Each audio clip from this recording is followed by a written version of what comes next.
Supreme court में audio leaks commission की कानूनी हैसियत से मुताल्लिक केस की समाअत जारी है। रियाज हनीफ ने मौक़िफ़ इख्तियार किया कि मेरी तौहीन अदालत की दरख्वास्त पर अभी तक नंबर नहीं लगा। चीफ जस्टिस उमर अता बंदयाल ने रिमार्क्स दिए कि तौहीन का मामला अदालत और तौहीन करने वाले के दरमियान होता है। आपकी दरख्वास्त पर एतराज़ात हैं तो दूर करें। जज को तौहीन अदालत की दरख्वास्त में फरीक नहीं बनाया जा सकता। अदालत ने जस्टिस काजी फायजीसा के खिलाफ तौहीन अदालत की दरख्वास्त को मुस्तरद कर दिया। सुप्रीम कोर्ट में ऑडियो लीक्स कमीशन की कानूनी हैसियत से मुताल्लिक केस की समाअत जारी है। रियाज हनीफ ने मौक़िफ़ इख्तियार किया कि मेरी तौहीन अदालत की दरख्वास्त पर अभी तक नंबर नहीं लगा।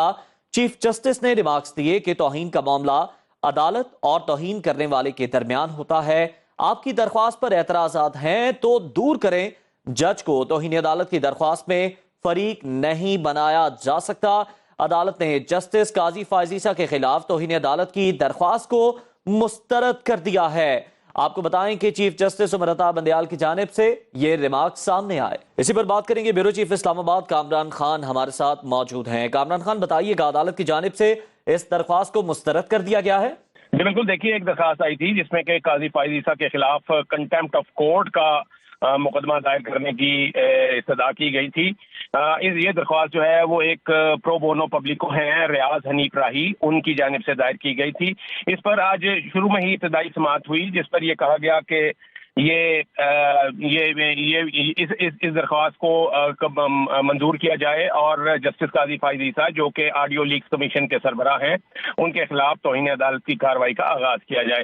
तो अदालत ने इस पे, चूंकि रजिस्ट्रार ऑफिस के एतराज़ात भी थे, इस हवाले से वो एतराज़ात को भी बरकरार रखा उन्होंने। और इसके अलावा उन्होंने रियाज हनीफ राही से ये कहा कि आपको ये मालूम है कि जज के खिलाफ तौहीन अदालत का मुकदमा जो है वो दायर नहीं हो सकता, और इस हवाले से ये आपकी दरख्वास्त जो है वो मुस्तरद की जाती है।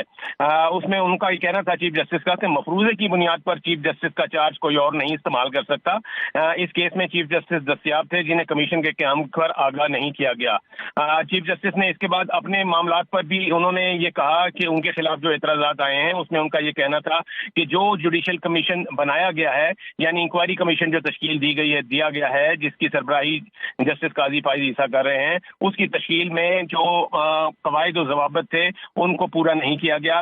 उनके इल्म में ये बात नहीं लाई गई, जबकि वो मौजूद थे। और बतौर चीफ जस्टिस ऑफ पाकिस्तान अगर कोई मामला ऐसा आता है तो वो अपनी रिहाइशगाह पर भी उनसे कंसल्ट कर लिया जाता है, लेकिन उनकी अवेलेबिलिटी होने के बावजूद उनसे राब्ता नहीं किया गया था।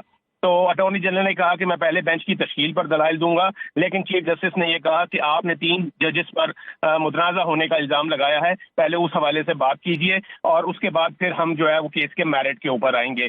उन्होंने ये कहा कि इतने अहम इशूज़ पर काबीना की इज्तिमाई जिम्मेदारी जो है वो सामने आनी चाहिए थी।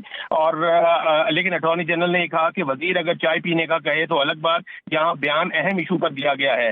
अदालत ये देखे कि वजीर दाखिला का बयान 19 मई से पहले का है या बाद का है। तो वो जो दरखास्त थी रियाज हनीफ राही की, वो तो मुस्तरद कर दी गई और अभी इसके ऊपर अटॉर्नी जनरल के जो दलाइल हैं वो जारी हैं। और अभी बेंच की जानिब से ये कहा गया है कि पहले जो बेंच के फाजिल जज साहिबान हैं उनके ऊपर जो इतराज़ात उठाए गए हैं, पहले उस हवाले से दलाइल मुकम्मल किए जाए। जी, बहुत शुक्रिया अपडेट करने के लिए कामरान खान।